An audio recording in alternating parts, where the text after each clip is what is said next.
Bom dia, oitavo ano, estamos aqui de volta. Agora para falar sobre conjunto dos números inteiros, tá? No primeiro momento eu falei sobre conjunto dos números naturais, expliquei o que eram sequências numéricas, tá? Dentro dessas sequências numéricas, nós destacamos o que é uma lei de formação, tá? Essas leis de formação geram termos, né? Certo? E assim por diante. Foi isso que foi explicado? Agora nós vamos ver o conjunto dos números inteiros. Observe que aqui no conjunto dos números inteiros, esse conteúdo de 0 até mais infinito são termos que nós já conhecemos. Na realidade, você percebe claramente que o 0, 1, 2, 3, 4 e assim por diante corresponde ao conjunto dos números naturais. Então, observe que o conjunto dos números naturais, eles nada mais são do que um subconjunto do conjunto dos inteiros. Ou seja, esse conjunto dos naturais, se eu fosse representar em um diagrama, você teria aqui, ó, 0, 1, 2, 3 e assim por diante, tá?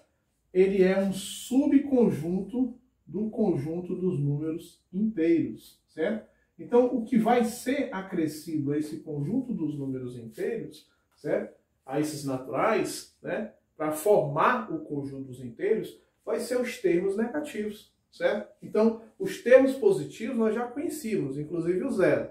E agora, acrescido a isso, nós temos os termos negativos. Então, o conjunto dos números inteiros nada mais são do que o conjunto dos naturais acrescido do conjunto aqui dos termos negativos, certo? Portanto, o conjunto dos números inteiros, eles vêm de menos infinito, tá? Menos 3, menos 2, menos 1, 0, e vai até o mais infinito, certo? Aqui eu esqueci de colocar a licençazinha, tá? Então, percebam que o conjunto dos naturais é um subconjunto do conjunto dos inteiros, como a gente vê claramente aqui nesse diagrama de Venn, certo? Então, vamos ao que interessa. Bem, quando eu fazia a diferença de um número, certo? Natural, a soma, aliás, de um número natural por outro número natural, obviamente você percebia naturalmente que eu ia gerar um termo natural. Um exemplo, você tem aqui, ó, 2 é um termo natural, 5 é um número natural, se eu somar os dois vai dar 8, que também é um termo natural, certo? Agora, se eu pegar um termo qualquer, professor, 8 é natural, sim, e também é inteiro, né? 12 também é natural e também é inteiro. Então, se eu subtrair 8 de 12, eu não vou gerar um número natural. Eu vou gerar um número inteiro, tá? Estritamente inteiro. Sabe por quê? Porque eu tenho aqui, ó, vamos supor, você tem R$8 na sua conta bancária. Aí você vai fazer um saque de R$12. Olha, se eu só tenho 8 e eu vou fazer um saque de 12, obviamente eu vou ficar o quê? Devendo o banco. Um saldo o quê? Negativo. Um saldo negativo igual a quanto? Igual a 4. Certo? Seria a mesma coisa que eu dizer assim, pessoal, a temperatura hoje, certo? Está 8 graus Celsius. Humanamente impossível isso acontecer em Luiz Corrêa, né? 8 graus Celsius. Impossível. Aí eu digo assim, houve uma queda de temperatura de 12 graus Celsius. Então ficou com quanto? Vai ficar com 4 graus Celsius, o quê? Negativos. Certo? Então, obviamente, tá? Percebam que aqui a diferença de dois números naturais, tá? Geraram um número negativo que corresponde ao conjunto dos números inteiros, tá? Então, nesse caso, a adição de números naturais geram apenas números naturais. Agora, a diferença pode gerar um valor inteiro. Então, para satisfazer esse universo, tá? Eles expandiram aqui, né? E acrescentaram esses termos negativos, gerando o conjunto dos números inteiros, que vem de menos infinito, passando pelo 0, até o mais infinito. Certo? Bem, dentro dos inteiros, nós também podemos falar do conceito de sucessor e o conceito de antecessor. Por exemplo, sucessor, quando eu digo assim, professor, quem é o sucessor de menos 2 dentro do conjunto dos inteiros? Bem, sucessor é o que vem imediatamente depois, tá? Não é assim? Então veja bem, nesse conjunto dos inteiros que eu estou representando bem aqui, quem é que vem imediatamente depois do menos 2? Quem? O menos 1. Não é isso? Então, o sucessor de menos 2 é menos 1. Professor, mas você falou anteriormente, quando você explicou os naturais, que eu teria que incrementar para me determinar com mais 1, né? Para me determinar o sucessor. Exatamente. Então, ó, menos 2 mais 1 é igual a menos 1. Certo? Então, se eu perguntasse, por exemplo, pessoal, quem é o sucessor de menos 19? Se você estiver na dúvida, lembre-se que sucessor você sempre vai o quê? Somar, né? Mais 19, olha só, menos 19 com mais 1 vai dar quanto? Menos 18. Então, menos 18, quem é? É o sucessor de menos 19. Certo? Então, vamos lá. A ideia de antecessor continua sendo a mesma. É o termo que vem antes. Então, vou decrementar. Certo? Então, quem é o antecessor de menos 9? Professor, o antecessor é aquele que vem antes. Então, o antecessor vai ser quem? Olha só, vai ser menos 10. Aí você diz assim, não entendi. Vai entender agora. Bem, professor, pessoal, quando eu me relaciono a sucessor, eu incremento. É assim? Um termo.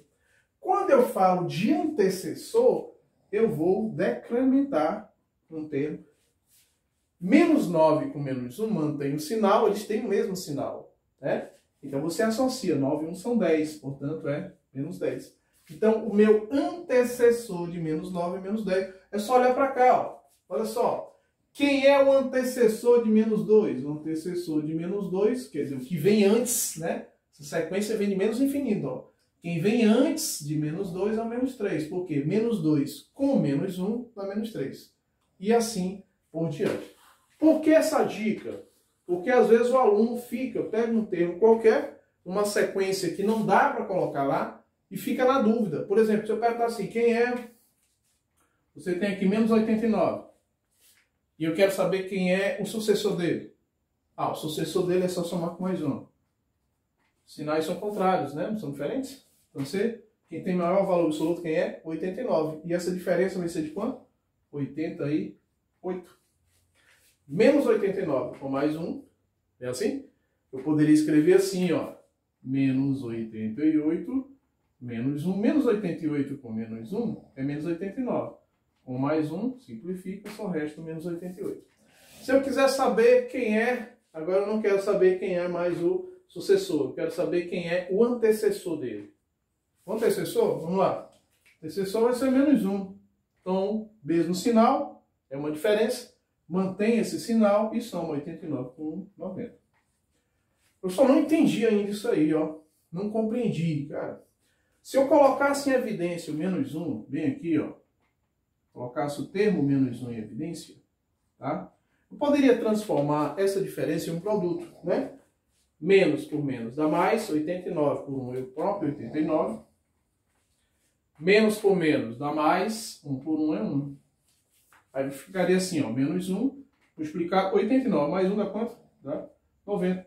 E menos 1 multiplicado por 90, jogo de sinais, né? Produto de sinais diferente, resultado negativo, igual a menos 90. É só para explicar o porquê, certo? Então, usando essa linha de raciocínio, nós percebemos que fica bem prático e bem simples você entender o que é um sucessor e um antecessor de qualquer número inteiro, independente do valor. Quando se tratar de sucessor, eu incremento com mais 1. Quando se tratar de antecessor, eu decremento. Números racionais. Bem, o que são números racionais? Pessoal, números racionais é qualquer termo que pode ser colocado na forma de fração. Você diz, professor, então aqui todos eles são números racionais, sim, certo? Algebricamente, foi o que ele colocou aqui como conceito, ó. Conjunto dos números racionais aqui são representados pela letra Q, certo? De modo que é todo termo que pode estar ou ser colocado na forma de fração, aqui genericamente, né, representado por A sobre B, em que o numerador, que aqui é representado por A, pertence aos inteiros, certo? E esse denominador, essa parte de baixo aqui, ó, também pertence aos inteiros, só que a condição de ser diferente de zero, tá? Então vejam, por exemplo, 35 sobre 10, ele é um valor fracionário? É, ótimo. Então ele pode ser um racional? Sim. O numerador é inteiro? Sim, 35 é inteiro. Denominador é inteiro? 10 é inteiro. É diferente de zero? É. Então ele pertence ao conjunto dos racionais. Menos 5 oitavos. Professor, ele é negativo. Não importa. Mas ele satisfaz a condição. Porque se você levar em consideração esse menos, ser do 5 ou do 8, tanto faz, né? Ó, menos 5, ele é inteiro? Sim. Denominador é diferente de 0, 8? Sim. Então, está na forma de fração? Sim. Então, ele é valor racional. 6 terços. Olha só, numerador e denominador são inteiros e o denominador é diferente de 0. Também racional. Menos 1 centésimo? Também. E 7 terços? Também. Certo? Só que você observa, pessoal, que esses valores aqui, ó, eles também podem ser colocados ou representados na forma decimal. Então, toda e qualquer representação decimal, certo? Que possa ser colocado na forma de fração, satisfazendo essa condição que nós dizemos que esse número é um número que? Racional, certo? Por exemplo, menos 5 oitavos, que é aqui desse exemplo, ó, menos 5 oitavos. Professor, como é que eu vou representar, fazer a representação decimal desse valor fracionário? Simples. O sinal vai permanecer, isso é lógico, né? E eu vou fazer o quê? O quociente, porque na realidade, todo valor fracionário representa um quociente do numerador pelo meu denominador. Então, na realidade, aqui é como se fosse o dividendo, e o 8 seria aqui o meu divisor. Então, colocam lá, ó, dividendo, divisor. 5 menor que 8. O que eu faço? Acrescento um 0, 0 e uma vírgula. Confere? Qual o valor multiplicado por 8 vai ser próximo de 50? Quanto é que vai ser? 6. 6 vezes 8 são 48. Não é isso? Para 50, restam 2. O resto continua sendo menor que o divisor. O que é que eu vou fazer? Acrescento um 0, 2. 2 vezes o 8 são 16. Para 20 restam 4. Resto continua sendo o quê? Menor que o divisor. Acrescenta um 0. 5. 5 vezes 8 é 40. Para 40, nada. Divisão o quê? Exata. Então vejam que essa fração ela é equivalente ou igual a um decimal exato, que são 625 milésimos negativos. Né? 7 terços. Mesmo processo. Vou dividir aqui, ó, numerador pelo meu denominador. Tá quanto? Eu só dá 2. 2 vezes 3 são 6, para 7 resta 1. Professor, resto menor que divisor. O que é que eu faço? Acrescento um 0 e uma vírgula. 3. 3 multiplicado por 3 são 9, para 10 resta 1. Se você continuar fazendo isso, que continua sendo 10, que vai dar 3, resta 1, 3 de novo e assim por diante. Vejam que esse 3, ele vai ser repetido indefinidamente, tá? Portanto, isso aqui trata-se aqui de quê? De uma dízima periódica. Então, esse valor fracionário, ele é equivalente ou igual a 2 inteiros e o 3 periódico, que pode ser representado assim, ou essa parte periódica eu poderia apenas colocar um traçozinho em cima do 3. Vou destacar com outra cor para ficar bem claro. Poderia fazer apenas isso, certo? Então, isso aqui que nós acabamos de encontrar, trata-se de uma dízima periódica. Certo? Vamos lá. 29 sobre 90, né? E agora, o que é que eu vou fazer? Bem, vou fazer o mesmo quociente que eu fiz anteriormente. Ó, 7 terços eu tenho aqui também, né? Olha só, se menos 5 oitavos, nós encontramos o quê? Menos 625, tá? Representação decimal. E esses 7 terços acabamos de encontrar, ó, 2 inteiros e 3 periódicos, uma dízima periódica, né? 29 sobre 90. E aí, como é que eu vou fazer? Vou fazer o mesmo quociente, ó. Quociente do numerador pelo meu denominador. Professor, é menor 29. O dividendo, acrescenta um zero, 0, vírgula. E agora, vai dar quanto? Vamos raciocinar comigo. Se eu multiplicar 4 vezes 9, vai dar quanto? 36. Aqui é 29. Certo? Então, nesse caso, possivelmente vai ser quem? 3. 3 multiplicado por 9 são 27. Só que é vezes 90. Então, dá 270. 270 para 290, certo? Restam quanto? Restam apenas 20. Confere? 20, que é o resto, é menor que o divisor. O que eu faço? Acrescenta um zero aqui, ó. E agora, José? Vai ser quanto? 2. 2 vezes 9 são 18. Aqui é 20, ó.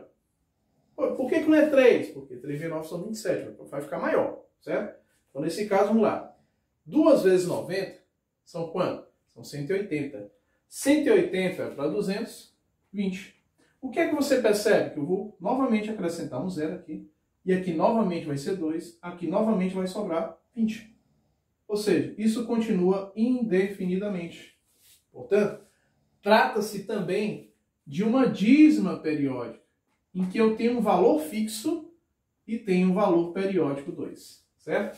Portanto, olha só, 29 sobre 90, eu posso representá-lo a partir de uma dízima periódica que tem uma parte física e uma parte fixa e uma parte periódica. Certo? Então, da mesma forma, pessoal, eu poderia representar isso aqui na forma decimal. Ó. Um centésimo poderia ser simplesmente isso aqui, ó, menos 0,01. Duas casas decimais depois da vírgula coincide com 2 zeros aqui, ó. Certo? 35 décimos. 35 décimos seria a mesma coisa que 3 inteiros e 5 décimos. Confere? Certo? 3,5.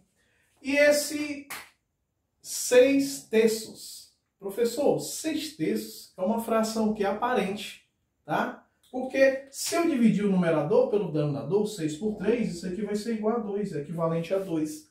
Aí você diz, mas 2 é natural. Sim, você sabe que 2 é natural e também inteiro, já que os naturais estão contidos dentro dos inteiros, tá? Então vejam que eu posso representar qualquer valor fracionário também na forma decimal, tá? E se em contrapartida esse valor decimal pode ser colocado na forma de fração, consequentemente, né, ele vai ser um valor que racional, satisfazendo as condições de numerador e denominador inteiro e denominador diferente de zero, certo?